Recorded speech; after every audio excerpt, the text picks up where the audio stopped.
ሰላም ጤና ይስጥልን ውድ የቻናላችን ተከታታዮች የፕሮግራማችን ቤተሰቦች ይህ አብዲራዋ ቲዩብ ነው። ፕሮግራማችንን ላይክ በማድረግ እንድትጀምሩ ላይክ ስታደርጉ የዚህን ፕሮግራም ተደማጭነት ከፍ ስለምታደርጉ ላይክ እያደረጋችሁ እንድታደምጡ አዲስ የሆናችሁ ደግሞ ሰብስክራይብ በማድረግ ለዚህ ቻናል ቤተሰብ እንድትሆኑ እንዲሁም ይህንን ፕሮግራም ከሀገር ውጭ የምታደምጡ የቻናላችን ተከታታዮች በሱፐር ስቲከር በሱፐር ቻት በሱፐር ታንክስ ድጋፍ እንድታደርጉ በአክብሮት እየጋበዝን እሁድ ተጠባቂው የእንግሊዝ ፕሪሚየር ሊግ ትልቁ ጨዋታ በሴንት ጄምስ ፓርክ ኒውካስልና አርሴናልን ያገናኘ ነበር። አርሴናል ጣፋጭ የሆነ ድል በመጨረሻ ደቂቃ በጋብሪኤል ማጋሌሽ 95 ደቂቃ ከ45 ሰከንድ ላይ የተገኘ አስደናቂ አስደሳች እንደ ብልጫው እንደ ጨዋታው እንቅስቃሴ 100% ውጤቱ የሚገባው ቡድን 3 ነጥብ ይዞ መውጣት ችሏል። አርሴናል በዘንድሮ የውድድር ዓመት ሲዝኑን ሊያሳየን የሚችል የምሽቱን እንቅስቃሴ ሰፋ አድርገን በዚህ ፕሮግራም እንመለከታለን። የድሉን መነሻ፣ የአርቴታ የዲሲዥን አቅም፣ ጌም ኮንሰንትሬሽን፣ ጨዋታውን ኮንትሮል የማድረግ ሜንታሊቲ፣ አማራጮችን፣ ታክቲካል ዲሲፕሊኖችን ስቴፕ ባይ ስቴፕ እያነሳን በዚህ ፕሮግራም በስፋት እናነሳለን። የአርሴናል ደጋፊዎች እንግዲህ የትናንትናው አይነት ድል በተለይ በሴንት ጄምስ ፓርክ ሲገኝ ያለውን ተስፋ የወደፊት የቡድኑን የዘንድሮ የውድድር ዓመት ቆይታ ምን ሊመስል እንደሚችል በደንብ በራስ መተማመኑ ከፍ የሚያደርግ በዋንጫ ፉክክሩ ላይ የአርሴናልን ጥንካሬ በይበልጥ ከጨዋታ ጨዋታ እየተመለከትን ስንመጣ ነበር። ነገር ግን የትናንትናው የአርሴናል ድል ምናልባት በፕሪሚየር ሊጉ እስካሁን ድረስ በዋንጫ ፉክክሩ ላይ ካሉ ክለቦች ውስጥ ሁሉ የአርሴናል ጥንካሬ በረጅም ርቀት የተሻለና ጥራት ያለው ኮንሲስተንሲ ባህል እየተላመደ መምጣት የቻለና የአሸናፊነት ስነቦናው ከፍ ያለ ቡድን መሆኑን ያረጋገጥንበት ጨዋታ ነበር። ፈታኙን ስቴዲየም፣ ፈታኙን ጨዋታ፣ የፊዚካል ትኩረት የሚስቡ እንቅስቃሴዎችን ሁሉ በቴክኒክ ተሻግሮ እንግዲህ ቡድኑ በመጨረሻም ጣፋጭ የሆነ 3 ነጥብ ከሴንት ጄምስ ፓርክ ከ3 ተከታታይ ሽንፈት በኋላ አስደሳች የሆነ ድል ይዞ መመለስ ችሏል። ከረፍት በፊት ለኒውካስል ቀዳሚ ያደረገችዋን ግብ ኒኮ ቮልትማዳ ያስቆጠረ። ከረፍት በኋላ 84ኛ ደቂቃ ላይ ሚካኤል ሜሪኖ ተቀይሮ ከገባ በኋላ በጭንቅላት ማስቆጠር ቻለ። 95ኛ ደቂቃ ከ45 ሰከንድ ላይ ጋብሪኤል ማጋሌሽ የማሸነፊያዋን ግብ ማስቆጠር ቻለ። ለግቧ መነሻ የነበረው እንግዲህ ማርቲን ኦዲጋርድ ነው። ተቀይሮ ከገባ በኋላ አንበሉ በግሩም ኮርና ኳስ እንግዲህ አርሴናል ከቆሙ ኳሶች ከ2023 በኋላ 36ኛዋን ግብ ማስቆጠር ችሏል።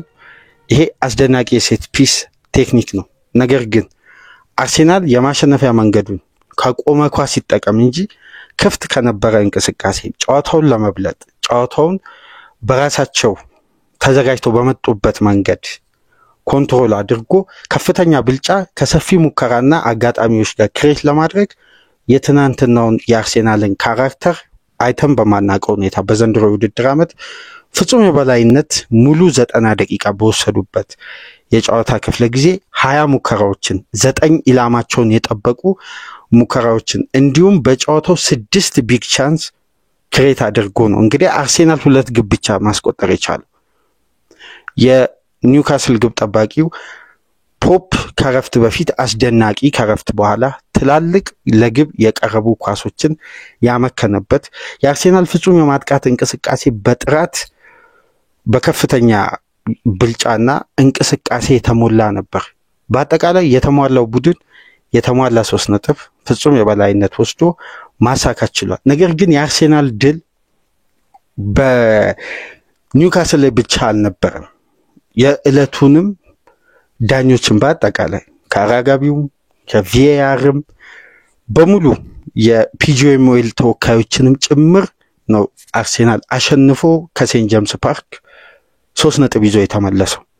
ከዚህ በፊት የምናነሳቸው ጥያቄዎች ነበሩ በአርሴናል በኩል ዳኝነትንም ጭምር አሸንፎ መውጣት በዋንጫ ተፎካካሪነት ላይ ያለምንም ሰበብ ድል በማድረግ በእለቱ ከሚፈጠሩ አጋጣሚዎች ይልቅ በእለቱ የሚያስፈልገውን 3 ነጥብ ይዞ መውጣት ሁሌም አሸናፊነትን አንድ ቡድን በካራክተር ደረጃ እየተላበሰ ይጓዛል ብለን ስናነሳ ነበር በተደጋጋሚ።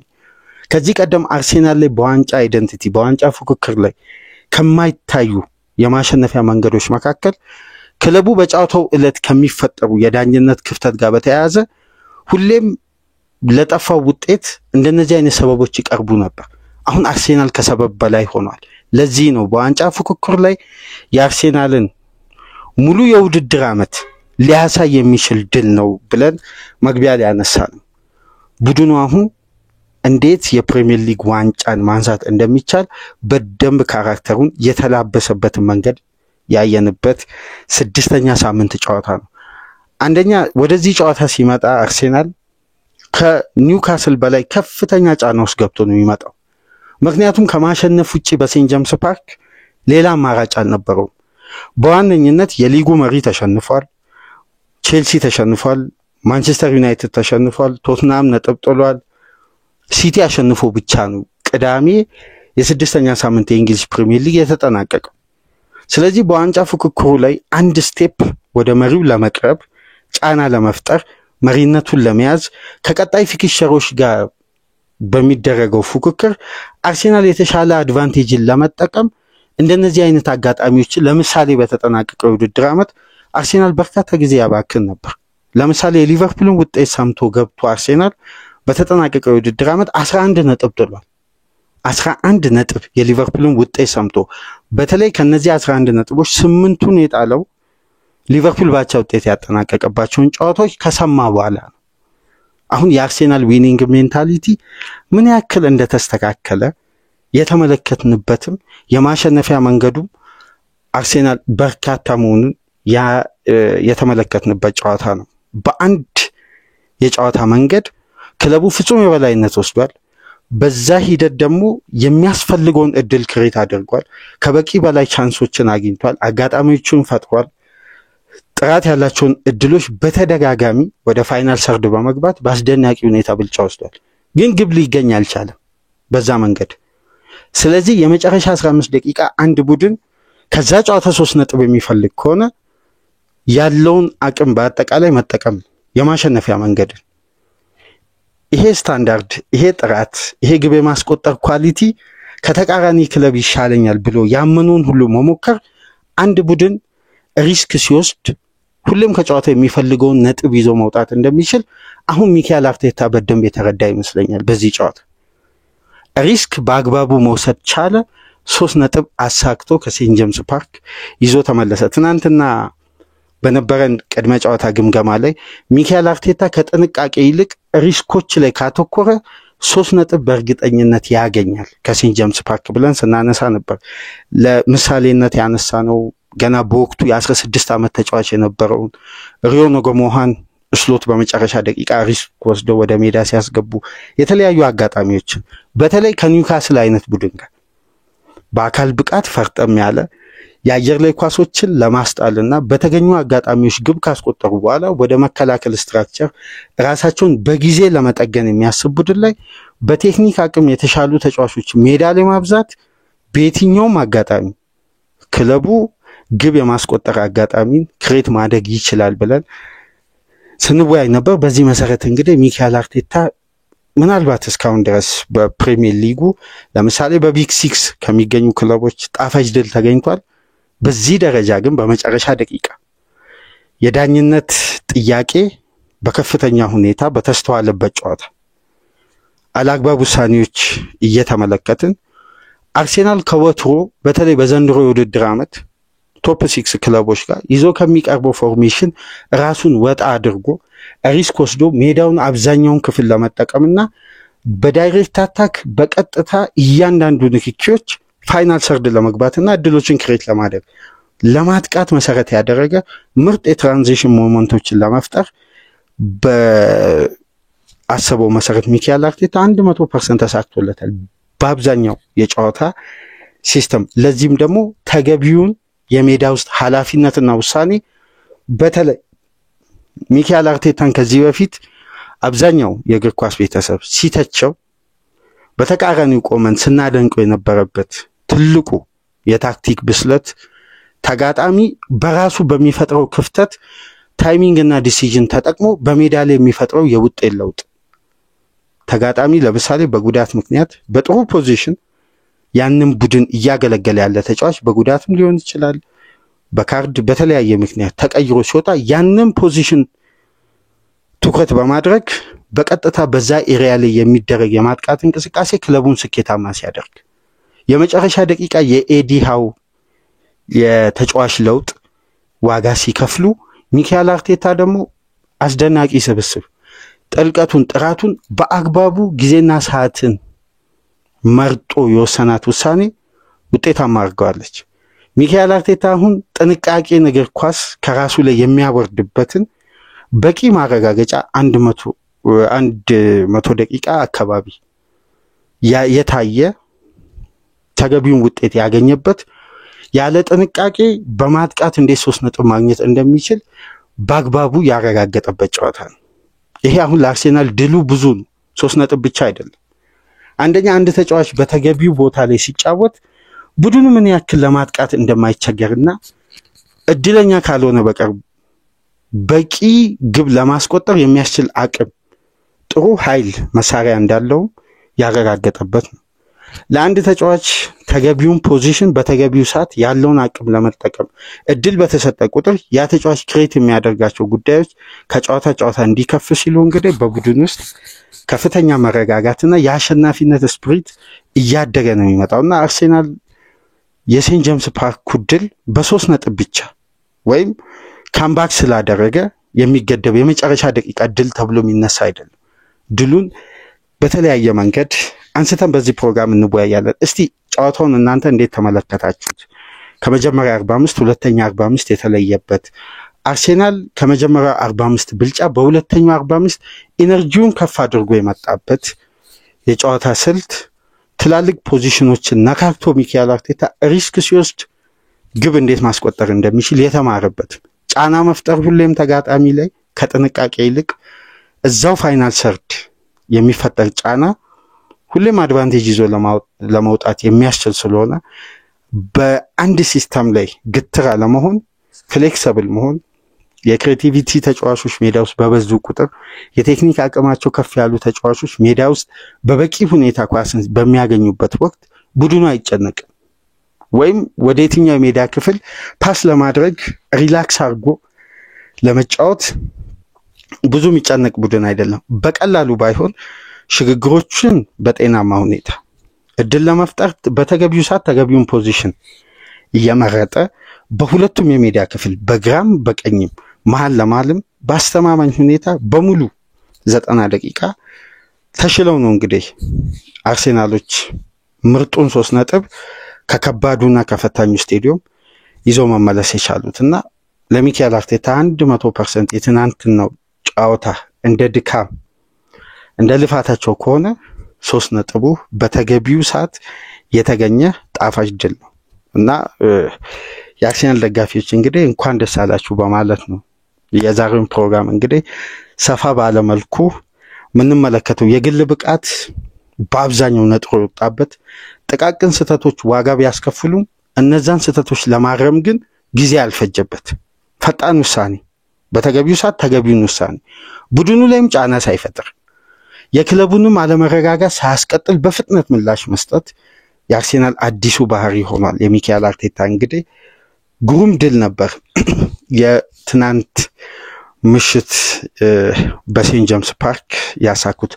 ጨዋታው እንዴት ነበር? በተለይ እስከ 34ኛ ደቂቃ ድረስ ኒኮ ቨልትማዳ እስከሚያስቆጥርበት ደቂቃና ያቺ አጋጣሚ እስከምትፈጠር ድረስ አርሴናል ለምሳሌ በጨዋታው 4 ቢግ ቻንስ ለግብ የቀረበ በኤክስጂ ብቻ 1.5 ማለት ከአንድ በላይ ግብ ማስቆጠር የሚችልባቸውን እድሎችን ክሬት አድርጓል። ከረፍት በፊት ቡካዮ ሳካ 2 ኳስ ኤበሪቼዜ የሚያስደንቅ 2 የቮሊ ግሩም ቢቆጠር የሲዝኑ ምርጥ ግቦች መካከል የሚያስብሉ ትላልቅ እድሎች እንዲሁም ሊያንድሮ ትሮሳርድ በሚታወቅበት ቴክኒክ ባለው አቅም ሊስተው የማይችለው አይነት ኳስ የግቡን አግዳሚ የመለሰበት 5 ትላልቅ አጋጣሚዎችን ክሬት አድርጎ ቡድኑ አላስቆጠረም። ያ ምናልባት የበረኛውም አስደናቂ በዛ ፖዚሽን ላይ መሆን እንጂ ከአርሴናል ማጥቃትና እንቅስቃሴ ጋር ምንም ተያያዥ የለም። ጥራት ባለው በተለይ ሊያንድሮ ትሮሳርድ ሙከራን ካስተዋላችሁ ከዚህ ከአርሴናል የመጫወቻ ክልል ከቀኙ የሜዳ ክፍል ከቲምበር የተነሳ የትራንዚሽን የዳይሬክት አታክ እንቅስቃሴ ነው ያለምንም ኢንተርሰፕሽን በተገቢው ሁኔታ ግሩም የኳስ ቅብብል የኢቤሪቼዜ የፋይናል ሰርድ እይታ የራይስ የፔኔትሬሽን እና የኢነርጂ አቅም በፖዚሽን ሳካ 2-3 ተጫዋቾችን ወደ ራሱ ስቦ የቀነሰበት የተጠና ሲስተም ማለት መሃል ለመሃል እኮ አርሴናል ያን ኳስ ለማጥቃት ሲጓዝ የነበረውን ክፍተት ብታስተውሉ የኒውካስል ተጫዋቾች እንዲህ አይነት ዲፌንሲቭ ላይን ኒውካስል አይሰራም።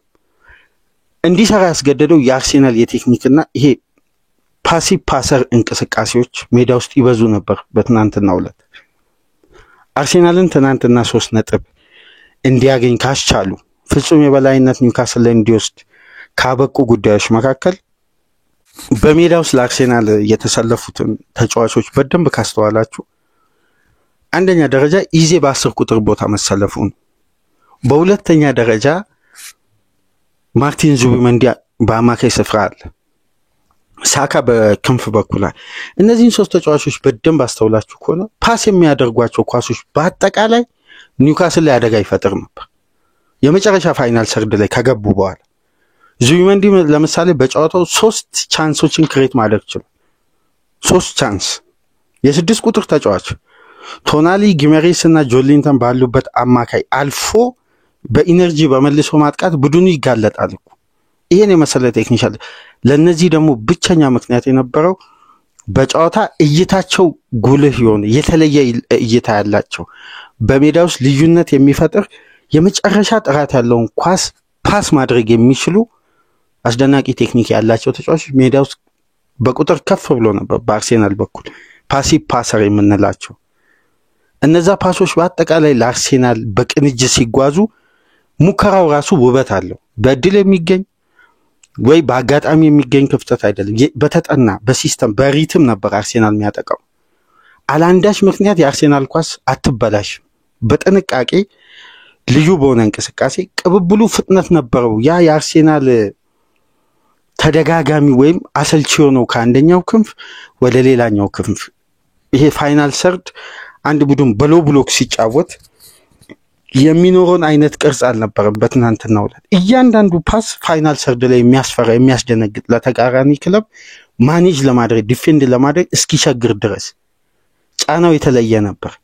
አርሴናል የመጨረሻ ፋይናል ሰርድ ላይ የተቀባበለው ኳስ በትናንትናው ዕለት ይበልጥ ነበር ከዚህ ሲዝን ሙሉ ካደረጋቸው ፓሶች ውስጥ በእያንዳንዱ ጨዋታ ማለት ነው። ፋይናል ሰርድ በድምሩ ሳይሆን በእያንዳንዱ ጨዋታ በአማካይ አርሴናል ፋይናል ሰርድ ከሚያደርጋቸው ፓሶች ሁሉ የትናንትና የፋይናል ሰርድ ፓስ ይበልጥ ነበር። አንደኛ ብልጫው ከፍ ካደረጉ ምክንያቶች መካከል ፋይናል ሰርድ የሚደጋገሙ ፓሶች የሉ። አብዛኛው ፓስ እድል ለመፍጠር የሚደረግ ወይም ይሄ ፎርዋርድ ፓስ ዳይሬክት አታክ የቀላቀለ ፍጥነት ያለው ይሄ ዝግ ባለ ቴምፖ አይደለም። እያንዳንዱ ኳስ ፍጥነት አንድ ታርጌት እንቅስቃሴ ያደረገ በሁለቱም ዊንግ የሜዳውን ክፍል አስፍቶ የኒውካስልን አደረጃጀት በሚረብሽ ደረጃ ጫና ፈጥሮ ነው አርሴናል 3 ነጥብ ማግኘት የቻለውና በዚህ ረገድ የክለቡ የመጀመሪያ 45 ብልጫ የመጀመሪያውን ግብ እስከሚያስተናግድ ድረስ የነበረው ፍጹም የበላይነት የሚያስደንቅና በዛ ደቂቃ ውስጥ አርሴናል ግብ ለማስቆጠሩ ምናልባት ይሄን ጨዋታ ክለቡ ባያሸንፍ ኖሮ የሚያስቆጩ እድሎች አሁን አርሴናል ስላስቆጠራቸው ግቦች ካነሳን የአየር ላይ ኳስ ወይም በሄዲንግ የተቆጠሩ ነው ልንል፣ ግን የተፈጠሩ እድሎች ደግሞ የክለቡ እስከ 84ኛ ደቂቃ ድረስ የማሸነፊያ መንገድ ነበር። በቃ የቡድኑ አይደንቲቲ ማለት። ግን ከዚህ ጨዋታ ደግሞ 3 ነጥብ ሲያስፈልግ ይሄ ጌም ኦፍ ስቴትን ከፍ ማድረግ የማሸነፊያ መንገድ ወይም በዚህ መንገድ ነው ይዤ የመጣሁት በቃ በዚህ መንገድ ብቻ ላሸንፍ ብሎ ግትራ ለመሆን አማራጮችን መሞከር። ለዚህ ነው የተስተካከለ ስብስብ ሲኖር አርቴታም በተረጋጋ ሁኔታ አማራጩን መጠቀም ይችላል። አሁን ስብስቡ ዴብዙ ከፍ ሲል እነማን ተቀይረው እነማን እንደገቡ ስንመለከት አምና እንደዚህ አይነት ጥልቀት አልነበረውም ቡድኑ። አሁን እኮ አርሴናል በከፍተኛ ጥራት እየታገዘ መሆኑን የምናውቀው ሳካ 70 ደቂቃ ሳይሞላ የሚቀየርበት ቡድን ሆኗል። ምንም እንኳን በፊትነስ ጉዳይ ቢሆን ለ90 ደቂቃ ብቁ ስላልሆነ ነው የተቀየረው። ግን ሳካ ሲቀየር የማይደነግጥ ሳካ ሲጎል ጥራቱ የማይጎድል ሳካ ከወጣ በኋላ ነው ሁለቱን ግብ ያስቆጠረው። ግን ሳካ ሜዳ ውስጥ እያለ የአርሴናል ማጥቃት የነበረው ፍሉዲቲ የሚያስደንቅ ነው። ግን ሳካ ወጣ አርሴናል ግብ አያገኙም ማለት አይደለም። ወደዚህ 2 ግብ አስቆጠረ። ስለዚህ የአርሴናልን የቡድን ባላንስ ነው እዚህ ጋር የምንመለከተው።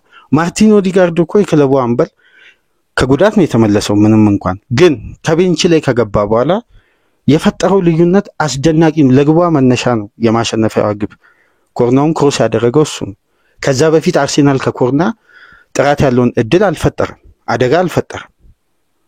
ግን ኦዲጋርድ አንዱ ተች ለምሳሌ ከግቧ በፊት ለማይልስ ኬሊ ሱሩፓስ ያደረገው ያ ኦዲጋርድ የምናውቀው የ2022-23ቱን ፓስ ነበር ያየ ነው። እዛ ጋር እንግዲህ አንደኛ ወጣት መሆኑ አለመብሰሉ የሉዊስ ኬሊ አለመፍጠኑ እንጂ አርሴናል ቀደም ብሎ ጨዋታውን የመግደል አጋጣሚ ያገኝ ነበር። ያን እይታ ያን ኳሊቲ አርሴናል ከቤንች ላይ ነው ያገኘው። በመጀመሪያ እኮ በአስተማማኝ ሁኔታ እያጠቃ ያለ በበቂ ሁኔታ እድሎችን እየፈጠረ አስደናቂ የማጥቃት እንቅስቃሴ እያከናወነ ያለ ቡድን አማራጩን ሲሞክር በበለጠ ጥራት ደግሞ 3 ነጥብ ማሳካት ቻለ። ይሄ ነው የአርሴናል ጥንካሬ ካለፉት ጊዜያት በተለየ ሁኔታ የታየበት ያረጋገጥንበት ጨዋታ ስለነበር ድሉ ዘርፈ ብዙ ጉዳይ ከዚህ 100 ደቂቃ አካባቢ ነው የተጫወተው። ወደ 99 ደቂቃ በርካታ ነጥቦችን አውጥተን ስቴፕ ባይ ስቴፕ መወያየት እንችላለን። እያንዳንዱን ደቂቃ ለምሳሌ ከአንዱ ሙከራ ጀርባ ስላለው የአርሴናል ፈጣን የሽግግር ፓስ ቁጥር ብትመለከቱ ባለፉት 5 ጨዋታዎች የትናንትናውን ጨዋታ ተውና አርሴናል ለአንድ ሙከራ 14.5 ፓስ የሚያደርግ ቡድን በትናንትናው ዕለት ኒኮ ቪልትማዳ እስከሚያስቆጥርበት ደቂቃ ድረስ አርሴናል ለፈጠራቸው 4 ቢግ ቻንሶች የተጠቀመው የፓስ ቁጥር 9.5 ነው በአማካይ ማለት ነው። ለነዛ ሙከራዎች 9.5 ፓስ አርሴናል ምን ያክል ፈጣንና ማጥቃቱ ጥራት እንደነበረው ነው የምናስተውለው። ባለፉት ጨዋታዎች 14.56 ደረጃ ነበር ለአንድ ሙከራ የአርሴናል የፓስ ቅብብል ወይም የፓስ ሲኩዌንስ የነበረው። ለምሳሌ ከማርቲኔሊ የማንቸስተር ሲቲ ግብ ቀደም ብሎ አርሴናል ወደ 68 ፓስ የነካበት ሳይቆራረጥ ነበር። አንድ ሙከራ ግን አላደረገ። ትናንትና በ9.5 ፓስ ግን 4 ቢግ ቻንሶችን ከረፍ በፊት አርሴናል ግብ ሳያስተናግድ በፊት በማጥቃቱ በኩል ጥራቱን ከፍ አድርጎ ጫናውን ጨምሮ በደንብ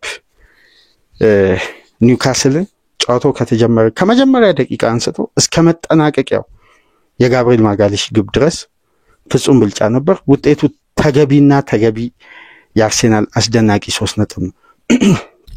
ሌላኛውና ትልቁ መወያያ ነጥብ የተከለከለው ፔናልቲ ከረፍት በፊት እዚህ ላይ ግልጽ የሆነ ውሳኔ እንዲህ ነው ብሎ ለማስተላለፍ ይቸግራል። በዳኝነቱ በኩል የሚሰጠው ትርጉም ብዙ ነው። ለምሳሌ የዕለቱን ኮሜንታተር በደንብ ካደመጣችሁ ከዮኬሬስ እንቅስቃሴ ቀደም ብሎ ኒክ ፖፕ ኳሷን ነክቷል ነው። ኳሷን ከነካ በኋላ ይሄ ተጫዋች የእግሩን ፖዚሽን ወደየትኛው ቦታ ይውሰድ በራሱ ክልል በአደጋ ክልል ውስጥ ነው ያለው። ኳሱን ቀድሞ ባይነካ ፔናልቲው ይጸድቃል። የዕለቱ ኮሜንታተሮች ያስተላለፉት በውሳኔው በኩል ተገቢ ነው አይደለም፣ ይሄ ውሳኔ ለመስጠት ይቸግራል። ኳሱን መንካቱን ነክቷል፣ ግን ዮኬሬስ ላይ ፋውል ሰርቷል። ኳሱ የማን ነው የሚለው ጉዳይ ደግሞ ያጨቃጭቃል። እዚህ ጋር ፔናልቲው ተገቢ ነው መከልከል ነበረበት ካልን የኳሷ ባለቤት ዮኬሬስ ነው። በአግባቡ በረኛውን በታይሚንግ ይሸውዷል፣ ግን ሲሸውድ ኳሷን ነክቷል። ዳይሬክት ኳሷን ለመንካት ተጉዟል ብለው ነው ፔናልቲውን የሻሩት። ይሄ እንግዲህ የዳኝነት ትርጉሙ በዘርፉ ያሉ ባለሙያዎች ቢተነትኑት ይሻላል። ለብያኔም የሚሸገር ነው። ግን እንደኔ እይታ ከሆነ ፍጹም ቅጣት ምቱም ያሰጥ ይመስላል። በኔ እይታ አርሴናል ፔናልቲውን ማግኘት ነበረበት። ምክንያቱም የኳሱ ባለቤትና የማጥቃት እንቅስቃሴ ውስጥ ያለው የአርሴናል ተጫዋች ነው። ፖፕ ኳሷን ለማክሸፍ ነው ሄደው። ስለዚህ የኳሷን ዳይሬክሽን ሊቀይር ይችላል። ግን ዳይሬክሽኑን ከቀየረ በኋላ ዮኬሬስ ኳስ የማግኘት እድል አለው። ስለዚህ በፋውል ምክንያት ነው ያቺን ኳስ ያላገኘው። እንደዚህም ብለም እይታው ማስፋት እንችላለን። ግን አጨቃጫቂ ነው በዚህ በዳኝነቱ በኩል ላይ ብዙም የኔ እይታ ግን በጨዋታው ፔናልቲ ያሰጣል። የኔ እይታ በዳኝነት በኩል ያለውን ትርጉም ብዙም አላቀውም። የዕለቱ ኮሜንታተር አስተላላፊዎች ግን ያሉት ዮኬሬስ የማጥቃቱን እንቅስቃሴ በሚንደረደርበት ወቅት ኳሷን መጀመሪያ ኒክ ፖፕ ነክቷል። መንካቱ ደግሞ የሰራውን አደጋ አንድ ስቴፕ ይቀንሰዋል። ይሄ ብዙም የሚያስማማ ውሳኔ አይመስለኝም። ውሳኔውን ለእናንተ ትተናል። ዋናው ግን ከዚህ ጨዋታ አርሴናል 3 ነጥብ ማግኘቱ ነው። ይሄ ጉዳይ በሴንት ጄምስ ፓርክ ድራማ ለአርሴናል ሁሌም የተለመደ ነው። አምና የአሌክሳንደር ኢሳክ ግብ በቫር የተሰመረበት መንገድ ለምሳሌ በጊዜው ስናነሳ ብዙም ቅሬታ ስለነበር ብዙ አድማጮች ስላላደመጡት ግራ ተጋብተው ነበር። አንቶኒ ጎርደን ክሮስ ያደርግኮ በደንብ የምታስተውሱ ካላችሁ የቻናላችን ቤተሰቦች ኢሳክ ሄዲንጉን ሲያስቆጥር በሴንት ጄምስ ፓርክ አምና ቫሩ የኢሳክን እንቅስቃሴ የለካበት መስመር በጎን ነው። በጎን አንድ ነገር እንዴት ስትሬት ሊለካ እንደሚችል ብዙም ባይገባኝም እንደዛ አርገው ለክተው ነው ኦፍሳይድ አይደለም ብለው ግቡን ያጸደቁት። ገና 13ኛ ደቂቃ ላይ አርሴናል ግብ ሲያስተናግድ አምና 1-0 የተሸነፈበትን ጨዋታ በደንብ ኦፍሳይድ ይመስላል በመጀመሪያው እንቅስቃሴ ግን ከዛም በኋላ እና ይሄ የዳኝነት ጭቅጭቅ ሴንት ጄምስ ፓርክ ላይ የተለመደ ነው። ከዚህ በፊት ዊሎክ የወጣ ኳስ መልሶ ጎርደን አስቆጠረ አልወጣም በሚል ጎሉ ጸድቋል። ብሩኖ ጊሜሬስ 2 ጨዋታ ላይ በቀይ መውጣት ያለበት ተገቢ ያልሆነ ፋውል ብዙ አጨቃጫቂ ጉዳዮች አሉ። ግን እነዛ ጉዳዮች ምክንያት ነበሩ በፊት ለአርሴናል ሽንፈት። አሁን ምክንያት ጭምር ትቶ ቡድኑ ዳኝነቱንም አሸንፎ ያለ ቅሬታ 3 ነጥብ ይዞ መጣ። ይሄ ነው በቃ የማሸነፍ ጥራት ማለት። በእለቱ ያ ኳስ ቢሰጥ ኖሮ ይሄ ውጤት አይመዘገብ የሚባል ነገር ኳስ የለም። ካለቀ በኋላ አለቀ።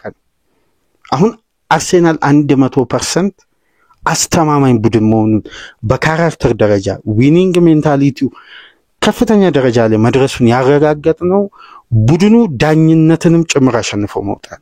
በቃ 3 ነጥብ አንድ ቡድን ለማግኘት በእለቱ ከሚገጥማቸው ቻሌንጆች መካከል ተጋጣሚ የሚያደርገው ቻሌንጅ ብቻ አይደለም፣ በዳኝነቱ በኩል ያለው ውሳኔ አእምሯዊ ዝግጁነት ላይ ቡድኑን አለማቀዝቀዝ፣ በዛው ቴምፖ በዛው ጌም ኮንሰንትሬሽን ሰተቶችን አለመድገም በበለጠ ያ ጉዳይ ቲሙን በኢነርጂ የተሞላ አድርጎ ለማሸነፍ መጣር ትልቁ የማሸነፊያ መንገድ ነውና አርሴናል አሁን አስተማማኝ ነው የምንለው በዚህ። ይሄ ነው በቃ የማሸነፊያ መንገድ ማለት። ጌም ኦፍ ስቴት ክለቡ ይዞ የመጣውን ጉዳይ ፈጽሞ ተገቢነት ይዞ መሄድ፣ በእለቱ የሚፈጠሩ ጉዳዮች ሁሉ የጫወታው አንዱ ቻሌንጅ ነው። ያንንም አሸንፎ ደፍቆ አፋዘግቶ ማለፍ ለአንድ ቡድን ተገቢውን ካራክተር የሚያላብስ ነውና በዚህ በኩል አርሴናል የተሟላ ድል ነው ያከናወነው። ነገር ግን 34ኛ ደቂቃ ላይ ክርስቲያን ሞስኬራ ለዴቪድ ራያ ባክ ፓስ ለማድረግ ሞክሮ ወደ ኮርና ወጣ። ይሄ ገና የ21 ዓመት ወጣት እንዲህ አይነት ጥቃቅን ስህተቶች በትልቅ ጨዋታ ቢደጋገሙ ስህተቶች ከፍ ቢሉ ጫና ውስጥ ይከቱታል። አርቴታን በውሳኔ ደረጃ ካደነቅንበት ምክንያቶች መካከል እድሜውን፣ የስቴዲየሙ ሙቀት፣ ግለት፣ ጫና ተመልክቶ እዛው ረፍት ላይ ማስቀረቱ ተገቢ ነበር። ምክንያቱም ለተደጋጋሚ ስህተት ክለቡን አለማጋለጥ፣ ቅድመ ጥንቃቄ መውሰድ ይሄ የሚደነቅ ውሳኔ ነው እና በዛች ስህተት የተገኘችዋን አጋጣሚ ኒኮ ቮልትማዳ ሌላ አጨቃጫቂ ጉዳይ ጋብሪኤልን ሶፍት ተች በሁለት እጁ ነክቶታል የዕለቱ ዳኛ ያሉት። ይሄ ማለት ሃርሽ ቻሌንጅ አይደለም ወይም ፋውል የሚያስብል አይደለም። የዕለቱ ኮሜንታተር ካደመጣችሁት ለቫር ክፍሉ የተሰጠው ውሳኔ ይሄ ነው። ግፊው ይሄ ተጫዋቹን ፖዚሽንን አስቶ ወደ መሬት የሚጥል ግፊት አልነበረም። ሶፍት ተች ነው ተጫዋቹ ያደረገው። ስለዚህ ጋብሪኤል ሲሙሌሽን ነው ያሳየው እንጂ ዳይሬክት ፋውል ተሰርቶበት አይደለም ነው ያለው ጃሮል ጊሌት ለዳረን ኢንግላንድ ቪአር ስቱዲዮስ ላለው ዳኛ ይሄን ኳስ ቼክ ታደርጋል ከዛም በኋላ እኮ ሪፖርት ወጥቷል ገብታችሁ መመልከት ትችላላችሁ ሶፍት ተች ነው ጌም ኦን ይሄን በድጋሚ ምስል የማይታይ ተች ነው በቅርብ ርቀት አይቻለሁ ብሎ ነው የዕለቱ ዳኛ ለቫር ዳኛው የነገረው ሪቪው እናድርግ ወይ ይሄን የ1650 ውስጥ ያለውን ፋውል የአርሴናሎችን ጥያቄ ሲል ጨዋታው ይቀጥል ሶፍት ተች ነው በማለት ነው ጃረል ጊሌት የዕለቱ ዳኛ ምላሽ የሰጡት ከዛም ግን አንድ ነገር ካስተዋላችሁ ኒኮ ቮልትማዳ እኮ ግቧን ሲያስቆጥር የመጀመሪያ ተች ነው ለኒውካስል በራሱ በገዛ ሜዳው በራሱ በአርሴናል የመጫወቻ ክልል ውስጥ የመጀመሪያ ተች የመጀመሪያ ጎል በሚያስገርም ሁኔታ አርሴናል ግን እስከዛ ደቂቃ ድረስ 18 ኳስ በኒውካስል የመጫወቻ ቦክስ ውስጥ ነክቷል 4 ቢግ ቻንሶችን ክሬት አድርጓል 5 ኢላማቸውን የጠበቁ ሙከራዎችን አድርጓል ተደጋጋሚ ጫናዎችን አድርጓል ፋይናል ሰርድ ኒውካስል በአርሴናል ፋይናል ሰርድ ከነካው ኳስ 3 እጥፍ የበለጠ ኳሶችን ነክቷል ታዲያ ይሄ ማጥቃት በውጤት መታገዙ ለቡድኑ ብርታትና ለዘንድሮ የውድድር ዓመት ጉዞ ትልቁ ሚና የሚጫወት ነው ሁለተኛ 45 ግን ጥራት ስታንዳርድ የጨዋታን ውጤት ይበይናሉ የሚባለው አንዳንዴ አንድ ቡድን ሲሟላ የተሟላበትን ስታንዳርድ የሚያሳዩ እንቅስቃሴዎች አሉ እዛኛው ቡድን ውስጥ የሌለ አሸናፊ ቡድን ውስጥ ያሉ ኳሊቲዎች የሚለዩት በእንዲህ አይነት ትላልቅ ጨዋታዎች ነው ለምሳሌ አርሴናል ውስጥ ዙቢመንዲ አለ ቴክኒክ እይታ ጨዋታ ማንበብ ቴምቦ ማቀስቀዝ ወደ ግለት ከፍ ማድረግ ማጥቃት የመከላከሉን ስትራክቸር ባላንስ ማድረግ አስደናቂ የ6 ቁጥር ተጫዋች ዴክላን ራይስ ጨዋታው የሚፈልገው ፊዚካል አቅም ማሟላት ኢነርጂን ማሟላት ቦል ሪከቨሪ በጣም የሚፈትንበት ጨዋታ ነው 100% የተሟላ ተጫዋች መሆን ቡድኑ በመልሶ ማጥቃት ሲጠቃ ተመልሶ መጥቶ ተከላካዩ ማገዝ በተመሳሳይ ኢነርጂ ራይስ ትናንትና 4-5 ሳምባ ያለው ነው የሚመስለው አይታችኋል የማርፊን ኳስ እሱ ከየትኛው ፖዚሽን ላይ መጥቶ ፔኔትሬት አድርጎ እንዳስጣለ ማርፊና ራይስ መካከል የ8 ሜትር ርቀት ነበር ራይስ ሲንደረደር ማርፊ ኳሷን ሱሩፓስ ተደርጎ ከሳሊባና ከጋብሪኤል ማል ሾልኮ ሲሮጥ ከራይስና ከማርፊ ማል 8 ሜትር ርቀት ነበር እንዴት ተመልሶ ሪከቨር አድርጎ ያን ኳስ እንዳስጣለ ከዛም በኋላ በድጋሚ ወደ ማጥቃት እንቅስቃሴ አርሴናል ኳሱን ሲቀይር እንዴት ተከትሎ ፋይናል ሰርድ እንደገባ የሚያስደንቅ ሜዳን ከቨር የሚያደርግ ቦክስ ቱ ቦክስ በተመሳሳይ ኤነርጂ መጫወት ይሄ ነው በቃ የስታንዳርድ ልዩነት አሁን የአርሴናል ደጋፊ ያመናችሁ ይመስለኛል አርሴናል የሚያስፈልገው ብሩኖ ጊማሬስ አለመሆኑ ለ2 ዓመት ስድብ ትችት ወይ ለአርሴናል ጥሩ እንደማንመኝ ተደርጎ ስንነሳ ለአርሴናል ብሩኖ ጊማሬስ አይመጥንም አሁን የትናንትናው ጨዋታ በግልጽ አያሳይም አርሴናል ተገቢ አማካይ ያለው ኒውካስል እነ ብሩኖ ጊማሬስን ይዞ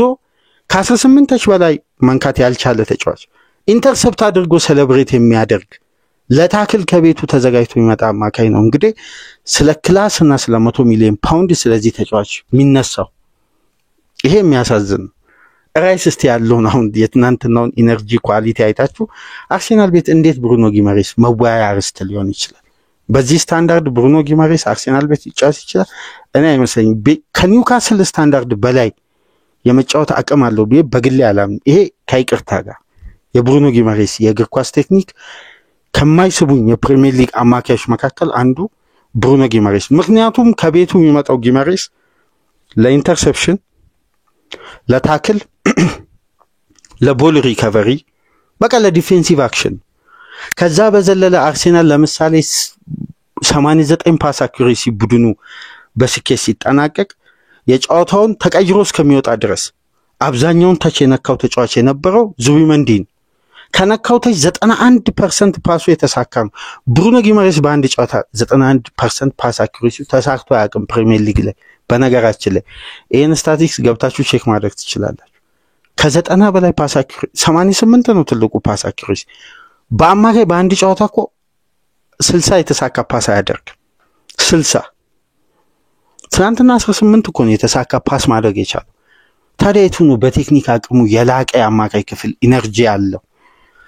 እና በሌላ በኩል ትልቁ የጥራት መለኪያ ሳካ ተቀይሮ እስከሚወጣ ድረስ የነበረው የአርሴናል ማጥቃት እንዴት ውበት እንደነበረው የተጫዋቹ ፊትነስ እስኪስተካከል ነው ኢነርጂው፣ ፍላጎቱ ፋይናል ሰርድ በግራ በቀኝ አስደናቂ የነበረበት። ነገር ግን ስለ ይዜ ደግሞ በድጋሚ መነጋገር አለብን። አርሴናል ይዜ ለምን እንዳስፈረመ የትናንትናውን ጨዋታ በቂ ማሳያ ነው። አሁን ይዜ እንደዚህ ነው አርቴታ እንደዚህ ማሰለፍ አለበት አይደል? አርቴታ ለራሱ ትልቅ ራስ ምታት ምርጥ ራስ ምታት ይዞ መጥቷል። 10 ቁጥር ቦታ የመጨረሻ ፋይናል ደቂቃዎች ላይ ኦዲጋርድ የሚሰጣቸው ፓሶች እንዴት አደጋ ሲፈጥሩ እንደነበርና ይዜ በ88 ደቂቃ ውስጥ ያን ሁሉ እድሎችን ክሬስ ሲያደርግ የነበረውን የፓስ ተመልከቱ። አርሴናል አሁን በጥራት ሊቸገር ነው። ጥራት በስቶበት በኳሊቲ ከፍ ብሎ ለዚህ እኮ ነው አርሴናል ስታንዳርዱን ሳይነካ ኳሊቲ ጨምሯል። ከሌሎች ቡድኖች ለየት የሚለው ይሄ ቡድን የቡድኑን ባላንስ ሳይነካካ ጥራቱን ያሳደገው ስንል የነበረው። በነገራችን ላይ ስለተቆጠሩ ግቦች እኔ ትኩረት በስፋት እስካሁን ድረስ ያላነሳሁት ከአየር ላይ ኳስ ግብ ተቆጥሮ አንድ ቡድን ነጥብ የማሸነፊያ መንገድ ነው። ያንን መንገድ በከፍተኛ ሁኔታ ከማብራራት ይልቅ የቡድኑ ውጤት አስደሳች ካደረጉ ምክንያቶች መካከል ብልጫው ትኩረት ሊሰጠው ይገባል ከተቆጠሩ ግቦች ይልቅ። ምክንያቱም 3ቱ ግቦች የተቆጠሩት በሄዲንግ ነው። ስለ ሄዲንግ ኳስ አድናቆት ከፍ ከማድረግ ይልቅ ሚካኤል አርቴታ የመጨረሻ አማራጩ የማግባት የአየር ላይ ኳስ ነው። ምክንያቱም ጆሊንተን ተቀይሮ ሲወጣ ሊቨርሜንቶ ተቀይሮ ሲወጣ የፖዚሽን ለውጡ እዛ ኤሪያ ላይ ፖዚሽን እንደሚፈጠር አርቴታ ተረድቷል። ስለዚህ ያንን ቦታ ታርጌት በማድረግ በሜሪኖ በጋብሪኤል ፖዚሽኑን ታርጌት አደረገ፣ አስቆጠረ። ይሄ የታክቲክ ከፍታ ነው። ስለዚህ አርቴታ ይደነቃል። አለቀ። የማሸነፊያ መንገድ ግን የነበረው ለአርቴታ ሙሉ 90 ደቂቃ ያ ማራኪ ቅብብልና ያ አስደናቂ ብልጫ የነ ኢዜ ቴክኒክ የነ ሳካ ድሪብል እንቅስቃሴ የነበረበት። እስቲ ትናንትና በደም የአርሴናል ደጋፊዎች አንድ ነገር አስተውላችሁ ሊሆን ይችላል። ምክንያቱም ምርጥ የእግር ኳስ ተመልካቾች ስላላችሁ አብዛኛው የኛ ቻናል ተመልካቾች አስደናቂ እይታ ስላላችሁ እንደ ትናንትና አሁን ለምሳሌ ቪክተር ዮኬሬስ በዘንድሮ የውድድር ዓመት ኳስ ነክቶ አያውቅም። እንደ ትናንትናው በተጋጣሚ ቦክስ ውስጥ በርካታ ኳስ የነካበት ጨዋታ የለም። እንደ ትናንትናው ተጫዋቹ ኳስና ከቡድን አጋሮቹ ምርት የቀረበበት ጨዋታ የለም። አሁን አለማስቆጠሩ የጨዋታው ቴምቦ ሊጉን አዳፕት ያደረገ ስለሆነ የተለያዩ ምክንያቶች ይነሳሉ። ግን ላጥቂው የተደረገው ምርት ከበቂ በላይ ነበር። አያችሁ ኢዜ እዚህ ጋር ሲሰለፍ ሳካ ስንት ኳስ ነበር ሲያገኝ ነበር። ፋይናል ሰርድ ሳካ እንዴት ነበር ነፃ ያወጣው? ያ ሁሉ የሳካ ቻንሶችን ክሬት እንዲያደርግ የተጣለበት ኃላፊነትና ሎድ እንዴት በአንዴ ተቀይሮ ተጫዋቹን ሪላክስ ሜዳ ውስጥ እንዲያደርግ እድል የፈጠረው? ለዚህ ነው አጥቂው ነፃ ወጣ፣ ሳካ ነፃ ወጣ፣ ትሮሳርድ ነፃ ወጣ በትናንትናው ጨዋታ፣ ያውም ከጠንካራው የመከላከል ስትራክቸር ካለው ቡድን ጋር። ስለዚህ አስደናቂ ነበር እና በመጨረሻም ሚካኤል ሜሪኖ እንደምታውቁት 2025 ከገባ በኋላ በፈረንጆቹ አዲስ ዓመት የአርሴናል ከፍተኛ ግብ ያስቆጠረ ተጫዋች እሱ ነው። በሊጉ 7 ግብ አስቆጥሯል። ትናንትና በቀድሞ ክለቡ ላይ ሰሞኑን ሲተች የነበረው ለአርሴናል አያስፈልግም፣ የጥንቃቄ እግር ኳስ ለሚካኤል አርቴታ ይበቃዋል። ግን እንዲህ አይነት ለውጦች ላይ ደግሞ ሲያስፈልግ ማድነቅ አለብን። ግን ቋሚ ሆኖ መሰለፍ አይደለም። እንዲህ አይነት በቃ አርሴናል ባለው አቅም ባለው ጥራት ሁሉ እድል ፈጠረ፣ ጥራት ያላቸው ሙከራዎች አደረጉ። በግብ ጠባቂው ማስደናቂነት አርሴናልም እድለኛ ሳይሆን ለዛን ያክል ደቂቃ ቆይቶ ጨዋታው ግን 3 ነጥብ ለማግኘት ሌላ የማሸነፊያ መንገድ አቅም ኃይል ካለው እንዲህ አይነት ውሳኔ ወስኖ በነገራችን ላይ በሴት ፒስ ቢያሸንፍ አርሴናል ሊተች አይገባም። ሴት ፒስ ኤፍሲ ያሉ የሚያነሱት ጉዳይ አሁን የትናንትናው አይነት ጨዋታ 100% አርቴታ የዋንጫ ቡድን መሆኑን ነው። የማሸነፊያ መንገድ ሲጠፋ ወይም አማራጭ ሁሉ ተሞክሮ ሌላ የማሸነፊያ መንገድ አንድ የመጨረሻ አማራጭ ኑሮ ያ ደግሞ ከቆሙ ኳሶች ከሆነ 100% ተገቢውን ውጤት ይዞ ለመውጣት ትክክለኛ ውሳኔ ነው። ግን አርሴናል ለምሳሌ የትናንትናው ሁለቱን ግብ ከረፍት በፊት አስቆጥሮ ቢሆን ኖሮ በየትኛው መመዘኛ ድሉ የተሟላ አይሆን።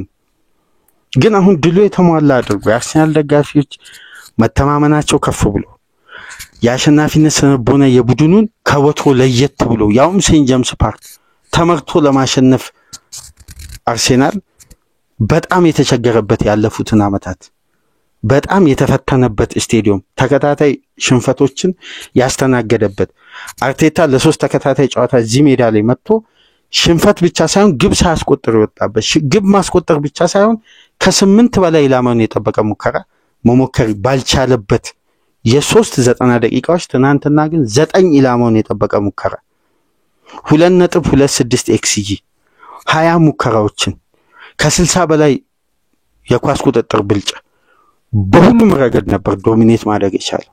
ቲምበር ትናንትና እንዴት ነበር በዘንድሮ ውድድር ዓመት በአንዳንድ ጨዋታዎች ግብ ስላስቆጠረ እንቅስቃሴው እንደ ፉልባክ በቂ ነው እንላለን። ግን የትናንትናውን ያክል አስደናቂ ነው አንልም።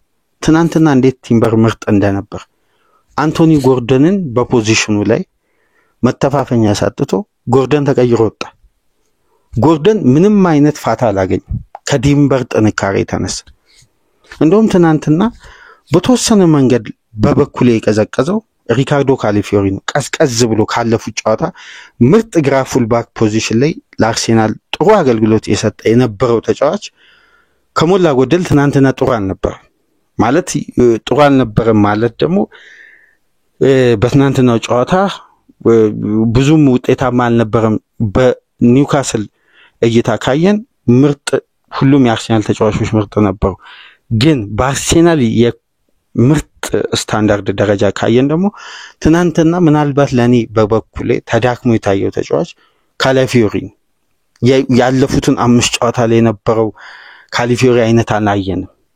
ምናልባት በዛ በኩል የጄኮብ ማርፊ የመልሶ ማጥቃት ጥንካሬን ባላንስ ለማድረግና በአብዛኛው ያንን የቀኙን የሜዳ ክፍል በደንብ ታይት አድርገው ስለነበር ምናልባት እዛ ፖዚሽን ላይ ወጣ ብሎ ለመጫወት ጥንቃቄ መርጦ ሊሆን ይችላል እንጂ አርሴናል እንደ ቡድን ፍጹም አስደናቂ ነበር። ግን እስቲ ግባን ስላስቆጠረው ጋብሪኤል ማጋሌሽ በመጨረሻ ምናንሳ። ለምሳሌ በጨዋታው በርካታ ዱዌሎችን ያሸነፈ 7 ዱዌሎችን። በነገራችን ላይ ወደ ቁጥሮቹ ከመግባታችን በፊት የአንቶኒ ላንጋን ኳስ ልክ እኔ የምመለከተው እንደ ቪክተር ዮከሬስ የቪክተር ዮከሬስን ፔናልቲ በኔ እይታ ያሰጣል። የአንቶኒ ላንጋም ኳስ በኔ እይታ ያሰጣል። ሁለቱም ፔናልቲዎች ቢሰጡ ለምሳሌ ሁለቱም ተቆጠሩ ውጤቱ ላይ እኮ ለውጥ አያመጣም። 3-2 ነው የሚያልቀው። ስለዚህ ተገቢ ነው አይደለም የሚለው ጉዳይ አያጨቃጭቅም። ጨዋታው አልቋል። አርሴናል ፔናልቲ ያልተሰጠው ኒውካስልን በተመሳሳይ ግን አርሴናል ላይ በደንብ የዳኝነት ጫና ነበር። አንዳንድ ማን ሊሰጡ የሚገቡ ፋውሎችን ያልፋል። ለኒውካስል የሚሰጡ ፋውሎች ደግሞ አላግባብ ሲነፉ እናያለን። ትንሽ ዳኛው አርሴናልን ቻርጅ ያደረገ ይመስላል፣ ያዝ ያደረገ ይመስላል በጨዋታው። በኔ እይታ ቅሬታም ካላችሁ በተገቢው መንገድ ሐሳብን እናንሸራሽራለን በኮሜንት መስጫ እና ሐሳባችሁን አስቀምጡ። ጋብሪኤል ግን ለምሳሌ ቬልትማዳ ግብ ላይ ስህተት ፈጥሯል፣ እንደዚህ ማስመሰል አልነበረበትም ይላል የዕለቱ የጨዋታ አስተላላፊ። ከዛም በኋላ እንግዲህ የጋብሪኤል እንቅስቃሴ የቡድኑ አንዳንድ ይሄ ሊደር መሆን የሚስተዋልበት ተጫዋች ነው። ለኔ በበኩሌ አምበልነት በእግር ኳስ ላይ ትልቅ ተጽዕኖ ይፈጥራል ብዬ ማስበው አንዳንድ ክለቦች ላይ የሚንጸባረቅ የሊደርሺፕ አቅም አለ። እንደ አርሴናል አይነት ደግሞ የቡድን ቅንጅት ላይ ጎልቶ የሚወጣ እንቅስቃሴ በሚታይበት የቡድን እንቅስቃሴው አስደናቂ የሆነበት ቡድን ላይ ስለ ሊደርሺፕ እና ይሄ አምበልነት ምናምን የሚለው ሚና ብዙም ያጨቃጭቅ አይመስለኝ ግን አንድ አስፈላጊነቱ ደግሞ ከኦዲጋርድ የተሻለ አለ ምናምን የአርሰናል ደጋፊ ብዙ ሲከራከሩበት እንሰማለን በትላልቅ ፖድካስቶች በውጭ ሀገርም በአገራችንም እና ጋብሪኤል ማጋሌሽ እንግዲህ 7 የጋራ ኳሶችን ያሸነፈ ኤሪያል ዱዌሎችን ብቸኛ ተጫዋች ነው በአጠቃላይ በጨዋታው ቶታል ዱዌሎችን ያሸነፈ ብቸኛ ተጫዋች ነው 11 በጨዋታው ላይ አብዛኛው ዲፌንሲቭ አክሽን የተሳተፈ 17 ጊዜ ብቸኛ ተጫዋች ነው ለምሳሌ በጨዋታው የተሳኩ 4 ታክሎችን ያደረገ ብቸኛ ተጫዋች ነው በጨዋታው የተሳኩ 4 ኢንተርሰፕሽኖችን ያደረገ ብቸኛ ተጫዋች ነው ከራሳቸው የመጫወቻ ክልል ኳስን ክሊር በማድረግ በጨዋታው ሁለተኛ ነው ከዳንበርን በመቀጠል 9 ኳስ እንዲሁም በጨዋታው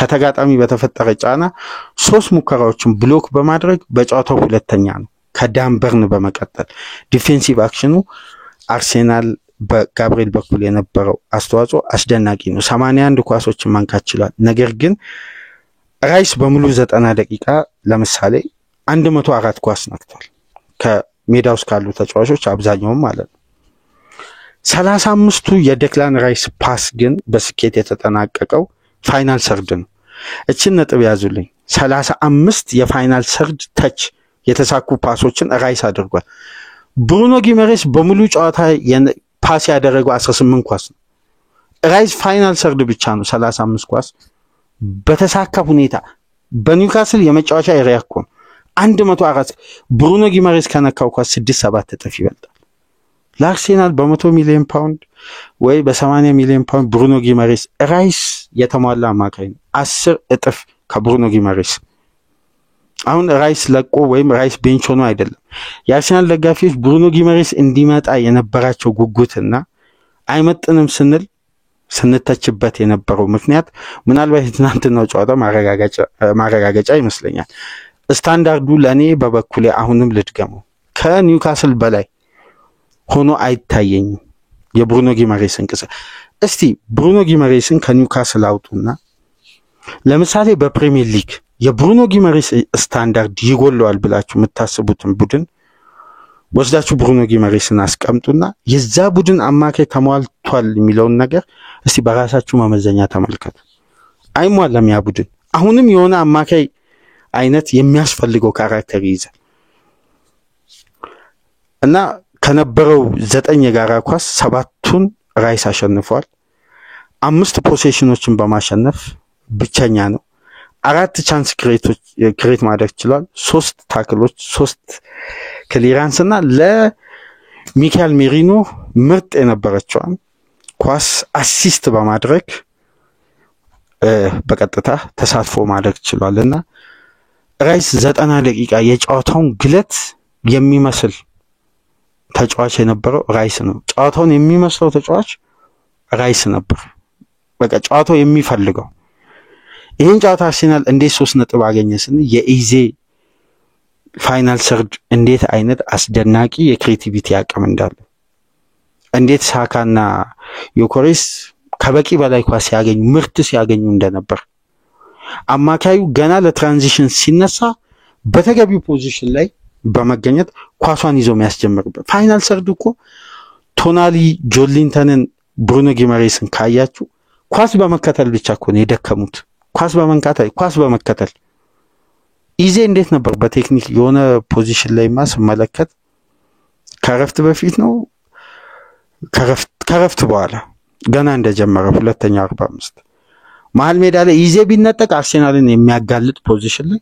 እንዴት በቀላሉ ብሩኖ ጊመሬስ እንዳለፈ አስተውላችሁ እዛ ፖዚሽን ላይ ቴክኒክ እንዴት አካል ብቃትን ትናንትና ሲደፍቅ እንዳደረ ነው የተመለከትነው በአካል ብቃት አንድ ቡድን ዋንጫ ሊያነሳ አይችልም ቴክኒክ ነው የሚቀድመው አካል ብቃት አያስፈልግም አይደለም ቴክኒክ ያልቀደመ ቡድን ሁሌም አወዳደቁ አያምርም ይሄው አንድ ተጫዋች ሲጎዳ እንዴት እንደሚበታተን ኒውካስልን ተመልከቱ ሊቨርሜንቶ ወጣ ዳንበርን ወደ ሊቨርሜንቶ ፖዚሽን ሺፍት ሲያደርግ ጀማል ላሴልስ ገባ አካል ብቃት ሌላ ረጅም ተጫዋች በቴክኒክ ረገድ ዜሮ እዛ ፖዚሽን ላይ አርቴታ ታርጌት አደረገ በአየር ላይ ኳስ በሁለቱም ኳሶች ውጤታማ ነው 3 ነጥብ አገኘ ቴክኒካሊ ግን ቡድኑ አዳፕት ሲያደርግ አንደኛ ለማጥቃት ረጅም ኳስ ለአንድ ቡድን የማጥቃት ስልት ከሆነ ያ ቡድን ቴክኒካሊ ያለው አቅም ዜሮ ነው። ማይንከባለል ኳስ አስቦ ለመጫወት እኮ ኒውካስል የሚቸገረው ለዚህ ነው። ለዛ እኮ ነው አግሬሲቭ የፊዚካል ቡድን ነው ኒውካስል የሚባለው። ኒውካስል እኮ የተቀባበለውን የኳስ ስኬትና የአርሴናልን እንመልከት። ከዛም ፕሮግራማችንን እናብቃ። ረጅም ደቂቃ ከናንተ ጋር ቆይታ አደረግን። ያው ስራ ላይ ብዙ እያቆራረጣችሁ ታደምጡታላችሁ። ድሉ ጣፋጭ ስለሆነ ተሰማላችሁ ብለን እናስባለን። አርሴናል 490 የተሳኩ ፓሶችን ሲያደርግ ኒውካስል 271። አርሴናል 81.6% የተሳካ ፓስ ሲያደርግ ኒውካስል ያደረገው 69%። አርሴናል 77 ነው ባክዋርድ ፓስ ያደረገው ከ490። ኒውካስል ከ271 ላይ 41 ወደ ኋላ መልሶ። ይሄ ማለት በአማካይ ስትቀይሩት አርሴናል በ4 ኳስ አንድ ሊመልስ ይችላል። ኒውካስል ግን በ10 ኳስ ነው የሚመልሰው ወደ ኋላ። ይሄ ከባድ እኮ ነው። እንዴት ነው አንድ ቡድን ኳስ ለመቆጣጠር ሜዳው የኒውካስል አይመስልም። ለዛ ነው አርሴናል ድሉ በቴክኒክ ከተሟላ ድሉን አርሴናል 3 ነጥብ በዚህ ሜዳ ያሳካል ስንል የነበረው። ለምሳሌ ኒውካስል 103 ኳስ ነው ፎርዋርድ ፓስ ማድረግ የቻለው። አርሴናል 178 ፎርዋርድ ፓስ አድርጓል። ተመልከቱ እዚህ ጋር አሁን ሰፊው ልዩነት ኒውካስል እንዴት በቴክኒክ አቅሙ የአካል ብቃት ቡድን ይሄ በጂም ጉልበት ብረት ሲሰሩ እንደሚከርሙ የምትመለከቱት ትልቁ ጉዳይ ቁመት ረጃጅም የአየር ላይ ኳስ በፕሪሚየር ሊግ እኮ ይሄ እግር ኳስ ምናልባት ከ2015 በኋላ እየጠፋ መጥቷል። ኤዲ ሃው ብቻ ነው ይሄን ፉትቦል የሚከተሉት እና አንዳንድ የተወሰኑ ቡድኖች ይሄ ዴቪድ ሞይስ፣ ኤዲ ሃው በእንግሊዝ እግር ኳስ ለውጥ የማይታይባቸው አሰልጣኞች አካል ብቃትና ረጃጅም ኳስ ይሄ የድሮ የእንግሊዝ ባህል። አሁን እና አርቴታ እኮ ከነ ዴቪድ ሞይስ በነ ዴቪድ ሞይስ የሰለጠኑ በእነሱ ውስጥ የተጫወቱ ተጫዋቾች ዛሬ ለዋንጫ ሲፎካከሩ ዴቪድ ሞይስ በተመሳሳይ ካራክተር ከ30 ዓመትም በኋላ በዛ ቡድን ነው የሚመጣው። የዛሬ ለመጀመሪያ ጊዜ ወደ ኤቨርተን ሲመጣ የነበረውን ቡድን ተመልከቱና አሁንም በዛ አይነት ሲስተም ነው ማግባትም ማጥቃት የሚፈልገው። ለውጥ የለም አይደንቲቲ ላይ። ለዛ ነው የእንግሊዝ ብሔራዊ ቡድን እድገቱ እስከ ፍጻሜ ይሄዳል አያሳካም በራሱ አይደንቲቲ ስለማይቀረጽ። ምክንያቱም እነሱ የሚያውቁት የኛ ባህል ነው የሚሉት እግር ኳስ አሁን በዘመናዊ እግር ኳስ ቦታ የለው። ለዛ ነው ቴክኒክ አደራጅቶ የመጣው አርቴታ ፍጹም የበላይነት ወስዶ እንደውም ልብ በሚያቆስል መልኩ በመጨረሻ ደቂቃ 3 ነጥብ የነጠቀው። ኒውካስል 271 ኳስ ውስጥ 55ቱ ረጃጅም ፓስ ነው። 55ቱ ከ271 ፓስ ውስጥ 55ቱ ረጃጅም ፓስ ነው። 11.6% ከነዚህ ፓሶች ውስጥ አርሴናል 56 ነው ረጃጅም ፓስ ያደረገው ከ490 ፓሶች ውስጥ። ከ490 የተሳኩ ፓሶች ውስጥ 56ቱ ነው በአየር ላይ። በአጠቃላይ 4.6 አርሴናል ካደረጋቸው ፓሶች ውስጥ ኒውካስል አንደኛ ዝቅተኛ ፓስ አድርጎ ከዝቅተኛም አልፎ በረጃጅም ፓስ ነው ማጥቃት የሚፈልገው።